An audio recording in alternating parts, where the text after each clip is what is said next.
I'm just going to do that again because my recording was paused. All right, so welcome everybody to Failure to Feedback, this NLP presentation. And tonight we're going to be doing a couple of different things. So first, we're going to be learning why, of course, are we learning about failure and feedback. That's an important thing to start out with. Why is it so important to learn this? And then what we're going to learn next is going to be what is the difference basically between failure and feedback, and what is this presupposition of NLP that there is no failure, only feedback? So what does it mean, and what else do we need to know about this topic before we learn how? So how do we convert a failure to a feedback easily? So then we're going to end with what do you notice, or what questions do you have? So that is what we're going to be doing this evening. So let's go ahead and get started with the why. So why are we learning about failure to feedback? So when I work with other people, I hear a lot of people give up on their goals. I mean, that's typically when they come to me as a coach, that they have given up on their goals because they have failed. And this happens a lot. So for example, they might have tried to start an exercise program and they don't see any results. And what they get is this feeling of discouragement that there's nothing there, right? There's no results that are seen. And so they feel kind of in that failure, discouraged kind of mode. Now, I had a new client that just started with me recently, and she was on a new diet that a doctor had given her, and it was tailored specifically for longevity. So you guys might know the doctor that I'm referring to, and so that client, she was working with that doctor on that new diet, and in her first week, I was just checking with her, how well did you do? That's, what did you notice about, the number of days and things like that. And so she came up with 4 successful days and 3 days that were not so successful. And, for her, she was focused on just the days that were not successful. And she felt like it wasn't working, like she was a failure. And until we came up with a different strategy of how she should look at her plan, and being able to understand that the 4 days of success were actually successful. I also have another client who I am working with, and he's just started a new position, and he really felt that he was that he had made the wrong decision. And he was really feeling that it was a bad decision, that it was a failure in the decision. And this was actually only after 3 weeks of being in a new job. So there's a point where some people tend to focus on what are the setbacks or what are the challenges instead of what is the outcome they're trying to reach. Now, so how do we continue to act according to our goals or our values when the results don't seem to quite tell us that we're on track, right? So that's what most people experience. Now, there's another element to this that we need to look at. Because our brains, let's face it, our brains have this negativity bias. And this is useful to keep us alive, though it's not so useful for us trying to reach our goals, or, for example, to try to be happy. This negativity bias lends us to create meaning of our experiences and turn that meaning of not achieving our goals or not getting to see progress as a failure, right? So that's what our brain does. Other parts of our body obviously do other things, but our brain looks at that as a failure. And when I work with people who suffer from anxiety, or perhaps maybe are just generally unfulfilled in their lives, there's another added little element to this that I see as quite of a big pattern in people who look at failure rather than looking at feedback. And the majority of them are called excellent discounters. And what I mean by discounting is that they find some other reasons why they haven't achieved something other than their own hard work, right? So basically what they do is they discount the outcomes, the successful outcomes that they've had. So they'll say things like, it's a team effort, or I could have done so much better, or it's really not my best work, or something like, oh, I've got to hand it all to Sylvia. She's just the real champion around here. Now, although this may sound very humble to give credit where credit is due, Sylvia actually didn't have anything to do with what the result was, right? And the team may not have actually had any individual effort or responsibility other than what the person who was discounting had told them to do. So people might not have actually had a deliberate act to make something successful, but the discounter will always give that success to other people and not take the success for themselves. Now, there's a lot of this in leadership styles and things like that. The thing about it is though, that people who discount consistently tend to be people who look at failure rather than feedback. So now discounting basically, it prevents us from taking ownership and progress, which is going to lead us basically to feel less accomplished or feel like, well, a failure and not so great. So between our negativity bias and this discounting, our brain focuses on what's going wrong rather than any kind of progress or relation to our goal that we're making.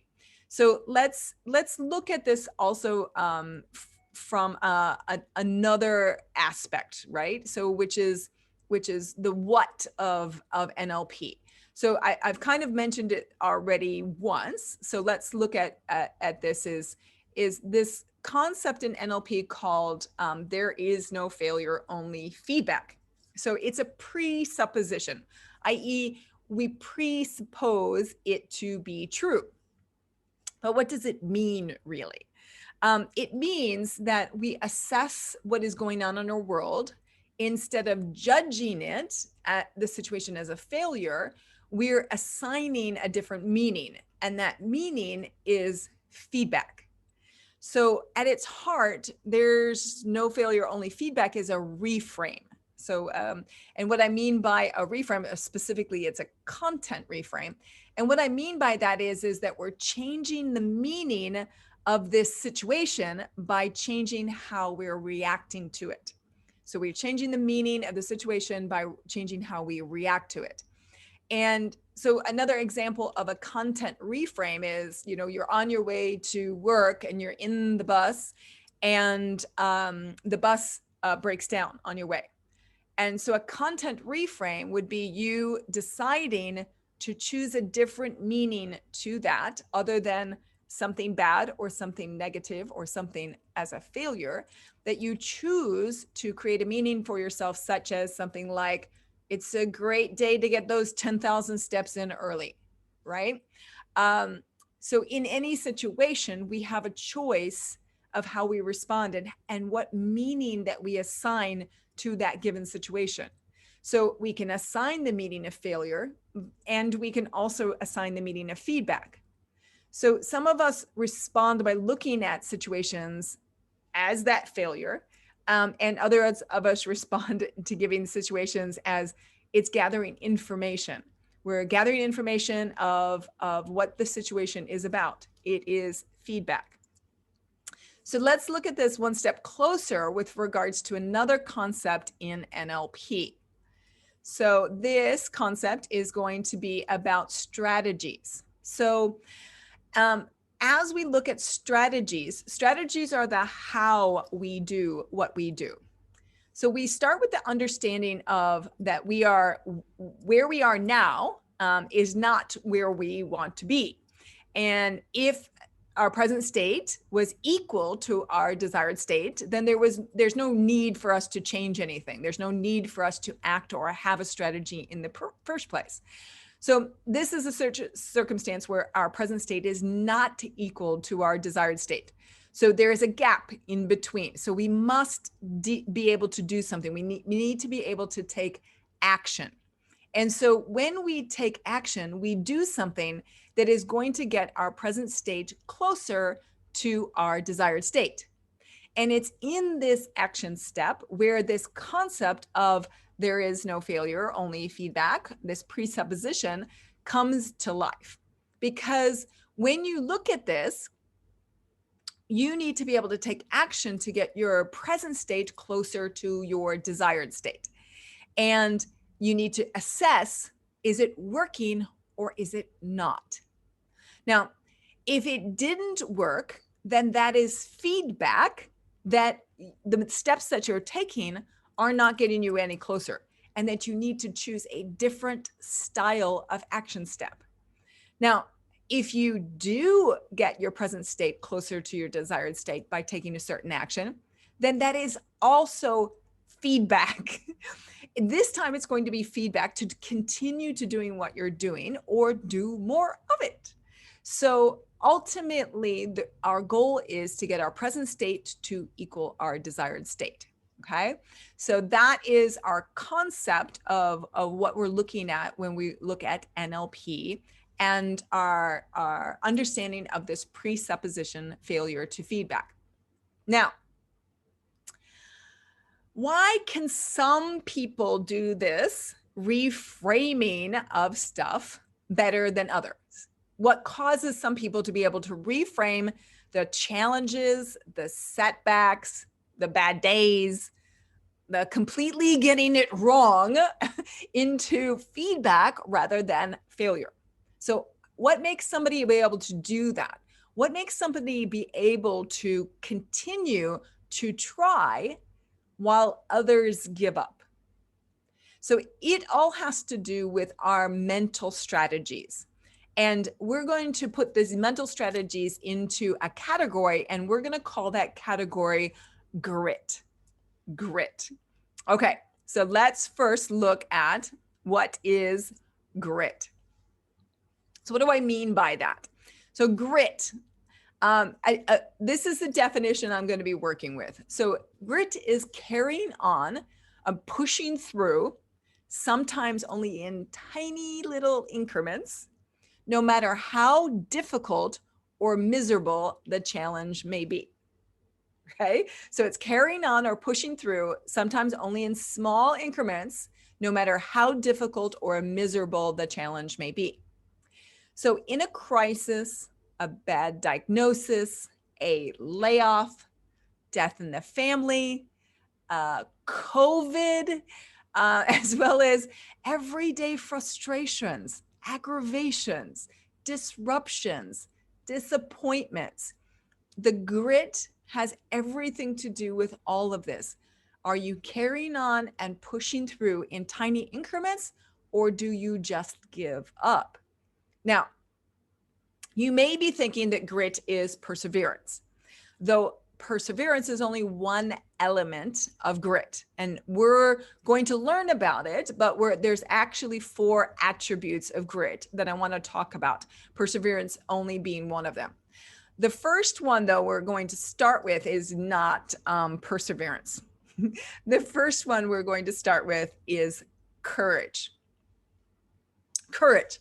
So courage is defined as the ability to function in spite of being afraid, to move through fear, a challenge, or discomfort. Okay, so courage is the ability for us to function in spite of being afraid, to move through fear, challenge, and discomfort. Now, according to neuroscientist Dr. Andrew Huberman from the Stanford University School of Medicine, there are 3 phases to fear. So there is the fear prior to the actual event. There is the fear in the actual event itself, and there's the fear after the event is over. So that is sort of the post-traumatic stress disorder kind of fear. So Dr. Uberman also believes in his neuroscience studies that our fear is 100% based in the brain, and specifically in the amygdala, but other regions as well. So it doesn't stay in the amygdala. It actually moves. It's just created in the amygdala. So fear is a physiological response to our environment. And it's normal, right? We are meant to have a fear response when something that is occurring in that environment is detrimental to our own survival. So it's there for a reason, right? It's an evolutionary kind of thing. So the problem is that we often react with disproportionate amount of stress to current situations that are not necessarily fear-based. And we're going to get to that in a second. But first, I want to talk about the 3 responses that we can have to fear. So the first response we can have is a fight. So we can move toward the threat and fight against it, right? So we can go towards it. Now, we also can have a flight response, and that means we're moving away from the fear. We're like literally running away from it. And then we have a freeze, which is a rapid oscillation actually between fight and flight. It's not that we stop, but our brain actually is having a hard time deciding whether it's going to run or it's going to fight, right? So that's the freeze element of it. So this fear instinct that we have is quite interesting because I have a personal situation about that. And when I was in Tokyo, I lived in Tokyo quite a long time ago, and I was walking home one night in my neighborhood, which was a very Japanese neighborhood. I lived in a very small suburb outside of Tokyo. And so I was walking home basically from the bus stop, and I was walking down a side street, not on the main street, but on a side street. And it was rather dark, but there were some lights. And I heard this bicycle coming up from behind me. And because my husband at the time had he had taken his bicycle to work that day, I just thought it was him. So I didn't really think too much about the bicycle until that bicycle was straight in front of me, and there was a man who was clawing at my clothes. And it was at that point in time where I got this freeze response, right? I literally could not speak and I could not move because my brain could not figure out whether I was going to flee or if I was going to fight. And what seemed to be like lots of minutes, which was actually probably just seconds, that freeze was there. Because before any part of my clothing could possibly have come off, other than the first button getting ripped on my shirt, that was the only thing that happened before my brain actually decided, and fight it would definitely was. So my personality has a lot to do with fight. And so I went after the person. So I went after this guy, and he was sort of still halfway on his bike. So he got back on his bike and he started, riding down the street. And of course I ran after him. And so that is that moving towards that threat. That's that fight. And it all happens or starts in that amygdala area. And then it goes through other areas of our brain. So what else do we need to know about courage? Well, we need to know that the brain doesn't care about the source of the stressor, right? It only cares about the response. So when you move forward while in the state in the state of stress or in the state of fear, you engage a specific area of your brain, and this area, the amygdala area, and the other regions that are associated with the action orientated, we call this courage, right? It's actually the physiological response of a fear that we are acting and going towards, right? And when we do go towards this threat with this stressor or this fear, we are actually rewarded with dopamine. Now, this was really cool for me because I never actually knew this. It actually is, dopamine is triggered and gives us a sense of pleasure, right? And so our brain has this funny way of when we encounter a stress or we encounter a fear and we move through that and we go towards it, then our brain actually rewards us for doing so, right? Which makes sense. And from a survival perspective, it makes sense that it's going to do that, that it's like you went towards the threat and you survived. And so therefore we're rewarding you for being smart, right? So that's kind of it. So you get this dopamine hit. Now, it's important to understand that courage actually cannot exist in the absence of fear, right? The fear has to be there for courage to exist. Now, the other thing to also note is that if you go towards a stressor or towards a fear, towards a threat repetitively, then ultimately what your brain is it learns that this is no longer a scary experience, right? And so you no longer get the dopamine hit from it. That's important to understand. So once the brain learns that this is no longer a scary experience, that this is no longer a threat, you don't have a dopamine hit from that. Now, because of this dopamine hit, you might know some people who actually seek out difficult challengers in search of this dopamine hit. I don't know if you've ever heard of people like adrenaline junkies, right? So people who like need to accomplish something more and more scary for them to feel that same feeling, that dopamine hit that they get, right? So just to bring it back to courage. Now, courage obviously is a choice, just like you remember our failure to feedback is a choice of what meaning we choose to create. Courage is also a choice.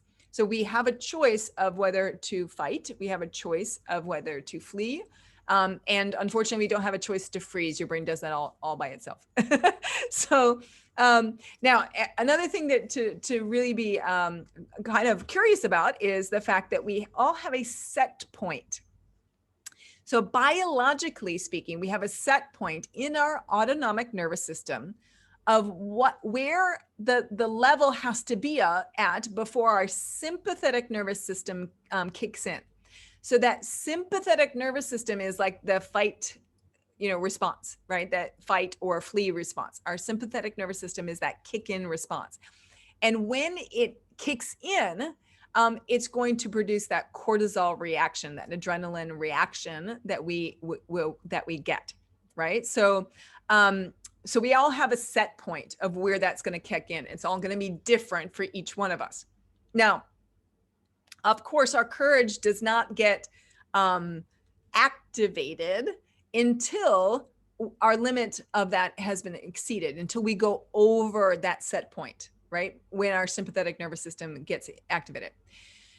So it's also important to understand that set point on extremes is not actually a good thing.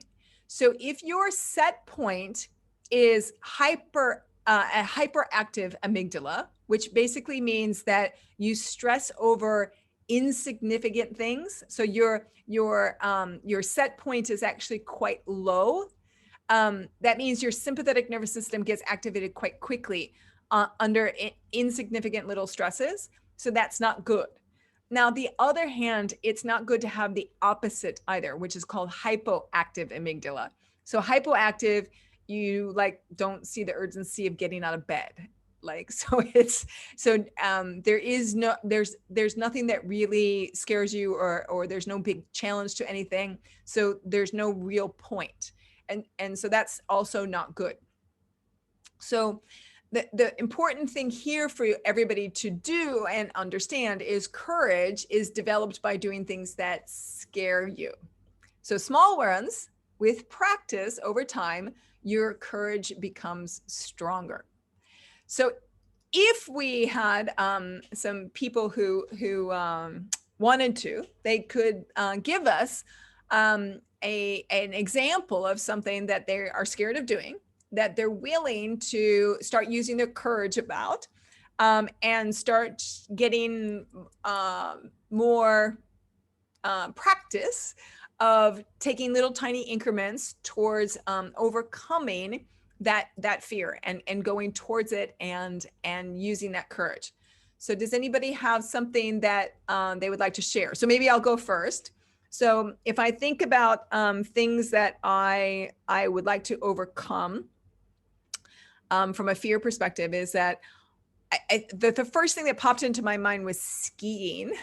So I haven't skied since I was in an accident in Mammoth, California. So I was in a ski accident, and I had snapped both of my ACLs, so right and left side ACL, and my knees. And so I have not been skiing since then. And so when I think of skiing sometimes, there's that apprehension or that fear of doing it. So that would be something that I could do that would allow me to have a like tiny increments, like maybe learning how to snowboard, right? Instead of two skis that can, sort of separate and go and twist around and twist your legs off. So that's one thing that I potentially could use with this courage. So does anybody else have one that they want to share before we move on? Cannot think of it. Amanda can't think of your own. Okay. All right. So we'll go ahead and move on. If anybody comes up with a courage one, we can always talk about it later. All right. So the next attribute of grit that we're talking about is this concept we call perseverance. So that was one of the things that you might have been thinking about with grit in the first place. So perseverance, we're defining perseverance here as the ability to move through challenges over and over and over again. So it's not just about facing your fear and going, it's doing it over and over and over again. Now, it's not simply to endure, right? So just because you're enduring doesn't mean that you have perseverance. Perseverance has three things associated with it. So the first one is persistence. So persistence. So what persistence really means is to sort of be stubborn. So stubbornly stick to something. And sometimes that means that you stubbornly stick to things that are a flawed idea or a different solution or maybe an inefficient solution, right? So persistence contains obstinance, right? So we are persistent and stubborn and obstinate, and persistence requires patience. Okay, so persistence requires patience. Now, this other thing that perseverance has with it is called tenacity. Now, tenacity requires impatience. And what I mean by tenacity is to formulate a solution to a problem and constantly assess its effectiveness. So remember when we were going from our present state to our desired state, and we take action, and then we have to constantly figure out whether our action is getting us closer to our desired state or not. And so when we're using tenacity, we're constantly assessing the effectiveness of our strategies or of our actions to get to our desired state. So that's what tenacity is all about.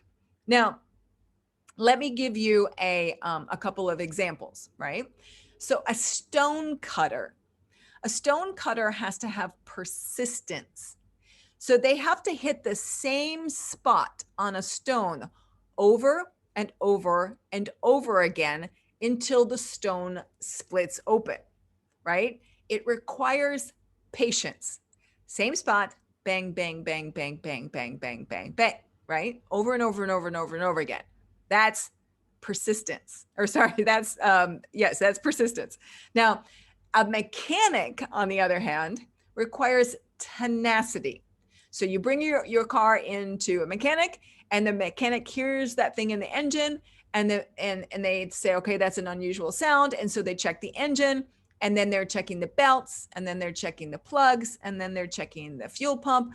And so it requires tenacity, the ability to constantly assess what they're doing and the effectiveness of their doing. Does the sound actually go away? Is the engine getting fixed or not? So if you imagine them the other way around, if a stone cutter uses tenacity, then he hits the stone in multiple different places. The stone is never going to split. So if the mechanic uses persistence, he just checks the belts over and over and over and over again. So it doesn't work. So we having persistence and having tenacity are both equally important to us. The thing about it is that we need to figure out which context each are important in. Now, where in your life do you need to be persistent, and where do you need to have tenacity? Now, so for me, in my life as a solopreneur, entrepreneur, one of the things that I need to have persistence is to do things that I don't necessarily like doing. So like accounting. So doing anything related to accounting is sort of mundane and boring to me. And so it requires persistence for me to do the same thing with my accounting over and over and over and over and over again. So there is no other way to do it. You just need to do it the same way over and over and over and over and over again. It's really boring. And so on the other hand, when I think about tenacity and constantly assessing the effectiveness, so I might be creating a new training program or delivering a training program. And so I'm constantly sitting there and looking at my audience and going, okay, is what I'm training to these people, is it effective? Is it working? Is it getting across to them? And so this is what I'm using tenacity for.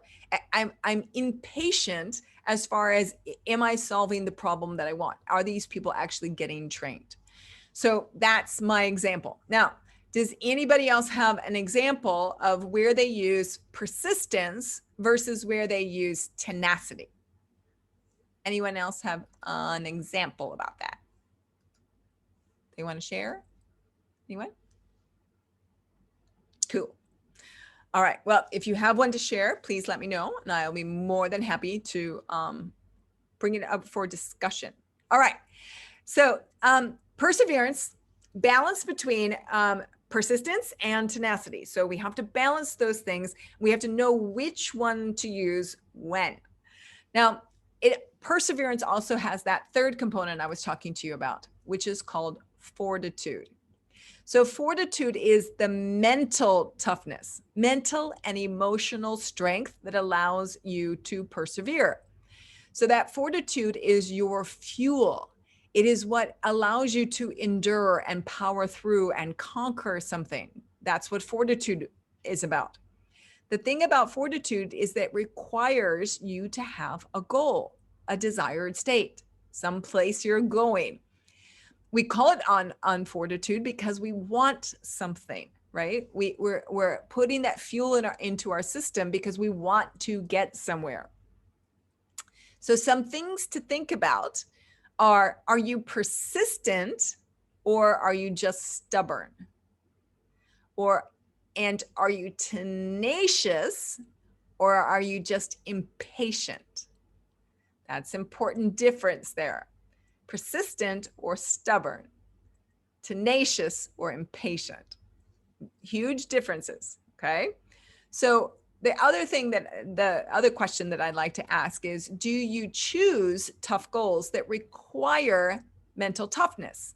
i.e., do you have fortitude? Do you choose the tough goals, not the easy goals, but the tough goals that require you to have that mental toughness, that mental focus, that mental fortitude? Okay, so that's a couple of things to think about as we continue on our conversation about grit. So next we have on our grit, understanding of grit is our third element. Sorry, I didn't remember which one we were on. The third element is of grit is adaptability. So adaptability is our ability to adapt to any situation at any given time, mentally, right? So this is mental adaptation to any situation at any given time. So it's our ability to change tactics, to change strategies, to change expectations based on the circumstances. Okay. So perseverance is the ability to proactively adjust your behavior in pursuit of your goal. So perseverance is the ability to proactively adjust your behavior in the pursuit of your goal, whereas adaptability is the ability for you to react, the ability to reactively shift your response, So you want to be able to go with the flow and not get rattled. That's an important attribute to have. So the faster you can do this under stress, the better. Okay. So the faster you can do it under stress, the better. Now, when you have uncertain times or vague outcomes or things like this, the speed of it, then it's the speed is the important part. Okay. So we have circumstances that change, right? So we're in this situation of COVID. We're like a year out now of COVID, and we have these circumstances that change, right? And so we have to have that ability to adapt mentally to what's going on, this adaptability. Now, we also have another phrase that we use in NLP, which is called the law of requisite variety. And it basically states that the thing that is most flexible controls the system. So we think about adaptability as it relates to our capabilities, if we think about it from a neurological level perspective. So our capabilities are us choosing our behavior based on our environment, consciously, right? Consciously choosing our behavior based on our environment. So here's the question for you. You may adapt, but do you complain about it the entire time, or do you adapt slowly, right? So are you adapting, but you're complaining, or are you adapting, but you're just doing it slowly? So, or do you adapt with speed and enthusiasm? Now, I have to say that one of adaptability is probably not on my highest level of attributes, because when COVID hit, I was not the one who was adapting very well. So COVID hit a lot of my programs that I was running. And so the need for change, the need to have things that are different, the need to have a variety in my life, COVID did not allow for a lot of this. And so my program screamed. So I was probably one of those people that complained more.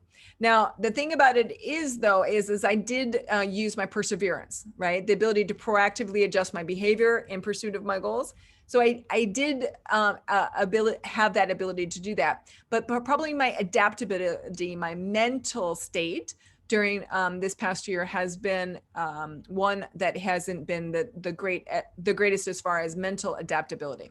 So I'm probably a little bit slower, and I'm probably a little bit more of a complainer about that one. So what about anybody else? Does anybody else want to share about their situation with adaptability? Have you had, especially during this past year, anybody have a good sense of adaptability? They mentally change quite quickly, mentally able to deal with this past?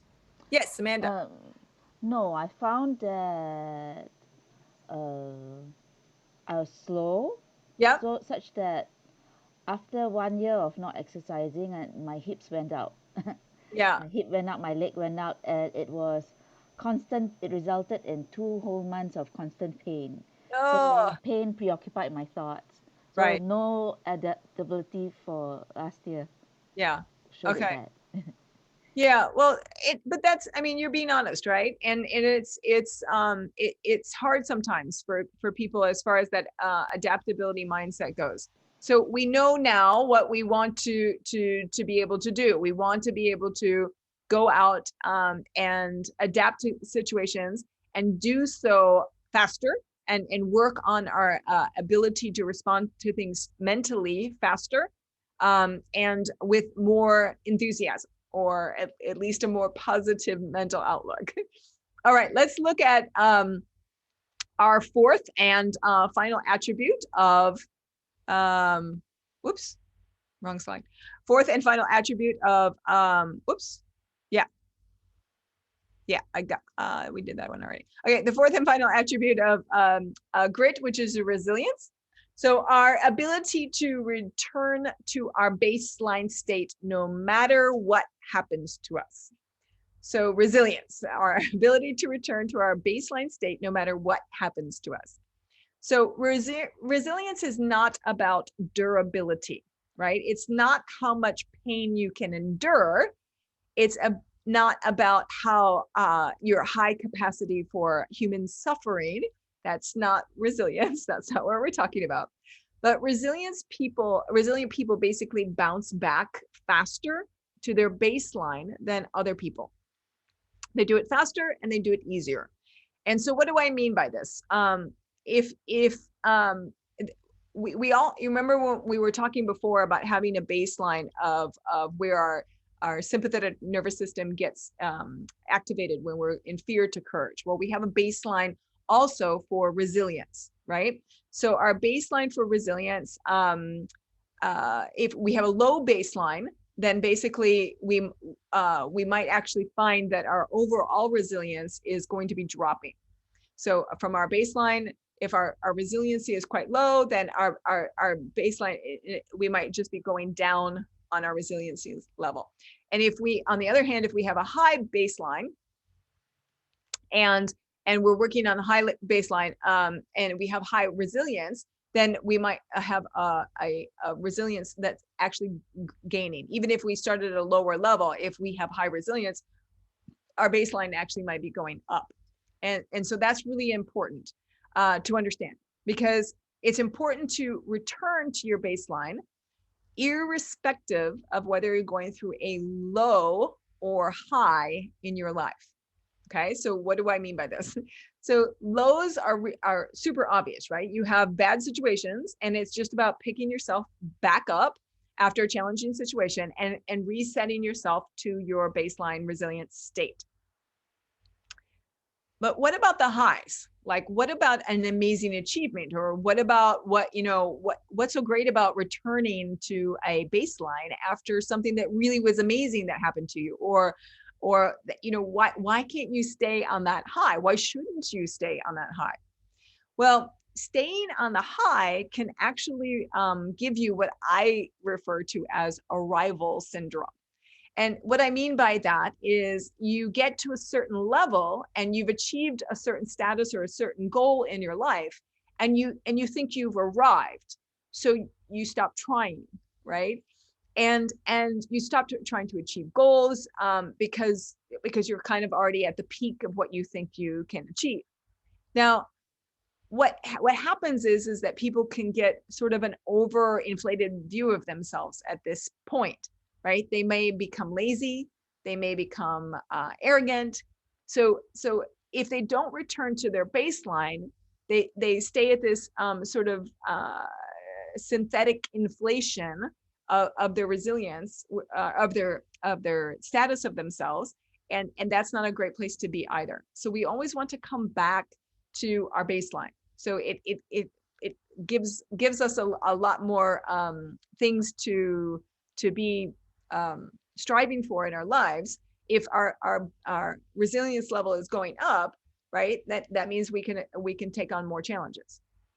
So now the other thing is it's important to recognize that that setbacks as well as achievements that we need to recognize them. We need to recognize those setbacks. We need to recognize those achievements, Because remember that thing I said earlier about the discounters. So these are the people who do not recognize their achievements. And when we don't recognize our setbacks and we don't recognize our achievements, then we are not doing any good for our resilient level. So if we're just ignoring our setbacks, then that doesn't help our resilience. And if we ignore our achievements, then that doesn't help our resilience. So we need to recognize them. It's just that the dwelling on them isn't great. So recognize them, reward yourself for a job well done, and then move on. Go back to your baseline, and then move on. Just as if you had something happen to you that was bad, then you're going to pick yourself up and understand that was a setback, that was a challenge, that was something that didn't go right, and the feedback, right? And then pick yourself up and move on, right? So return to your baseline. So it requires deliberate movement toward a goal, and then separating what has happened from what can happen, right? So we want to make sure that we are understanding that there is shifting from a necessity aspect, a must, should, I have to kind of thing, to a possibility aspect. And that's like can and possible and things like that. So what can happen? And so we want to make sure that we have that shift in our mindset. So the important part about resilience is what happens before the tragedy, not during or after the tragedy. Okay. So for resilience, it's what happens before the tragedy, because it's our ability to cast whatever situation comes at us in the best light as possible. That is what gives us resilience, right? The ability for us, whatever's coming to us, we have to have that skill set before it ever comes. So resilience is all about having that skill set of here's this situation that's coming, like COVID, and here's COVID, and how can we put this into the best light possible? So this obviously requires us to have a very good mental resilience. Now, when it comes to our resilience, emotions matter. In fact, emotions matter big time. So if we stay in the negative emotions, high energy ones like anger, or low energy ones like indifference or depression, we are basically flooding our system with cortisol. And when we do that, we are hindering our ability to recover and return to our baseline. Okay, so that's really important to understand. Now, on the other hand, if we have positive emotions such as excitement and joy and calmness and contentment, we are flooding our system with DHEA, and we are rebuilding our nervous system, and we are recovering and increasing our resilience. So that's really important. Now, we must practice accessing positive emotions, because most people don't do this. Going back to that original slide, remember where the brain is sitting there looking at the bad stuff? So the brain looks at the bad stuff, right? And so we need to make sure that to be able to stay resilient, that we use our emotions and our positive emotions as much as we possibly can, because our brain is always wanting to shift over to that negative stuff. So remember, the image was the brain was looking at the negative stuff, and the heart was looking at the positive stuff. So we need to use our heart to do that positive emotional thing. So our heart is that positive emotional things like joy and love and passion and calm and peace and patience and things like that. So we want to be able to access that. Now, the more quickly you can do it and access these positive emotions, the higher your baseline resilience will be over time. So that's the most important part. So having this ability to quickly access positive emotions, and then keep them going, and then return to your baseline state, and then re-access those positive emotions, And if you have negative emotions, then to quickly, as fast as possible, to switch over into those positive emotions. This is what helps build to your resilience. So another thing that helps build your resilience is to have a sense of humor. Okay. So it helps very much to also to help you to return to your baseline state, right? When there's something negative going on, having a sense of humor about something helps you to return to your baseline state. All right. So to be resilient, you need to have courage, you need to have perseverance and adaptability. And the higher you rank in all of these areas, the more resilient you are going to be. So just to recap here, a little bit about what we've been talking about with grit. So a grit is the ability for us to step outside of our comfort zone. It's the physiological rewards. Remember that dopamine reward of courage that promotes perseverance, which helps adaptability and vice versa by responding to a changing environments. And our resilience enhances everything as you reset and you charge forward into whatever outcome or desired state you're trying to get to. Now, I have designed a little helpful thing for us to be able to look at, which is the failure to feedback worksheet.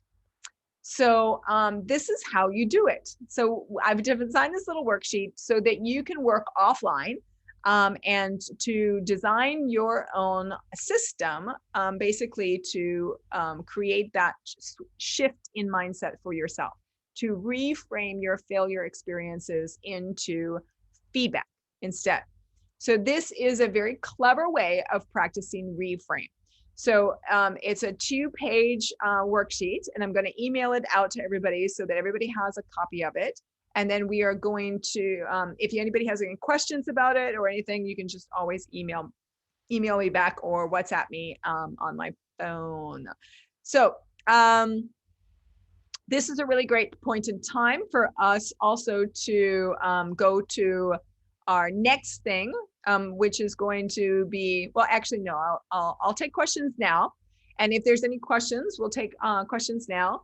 And then before I announce next month's event that we're having, which is April's event. So anybody have any questions about failure to feedback, reframing, strategies, grit, perseverance, courage, adaptability, resilience? Anybody have any questions?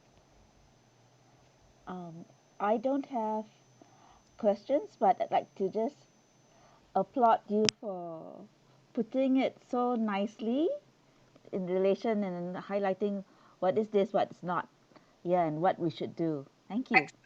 You're welcome. You're welcome. Thank you very much, Amanda. All right. So if anybody, no, I don't have any on chat as well, so that's fine. So failure to feedback worksheet, I will be sending out to everybody who's registered. And so next month we have our guest speaker right above me. This is Maggie Sim. She's going to be joining us to take a look at Enneagram. So we're going to look at Enneagram, which is a personality test and uses some of the NLP languaging tools, language and behavioral profiling, as we call it. So that will be on April 13th. It'll be at 7:30 start. So we look forward to seeing everybody there. And let me know if anybody has any questions about tonight's event. We're more than happy to answer them offline. So thank you so much, everybody, for joining us, and we will see you next month.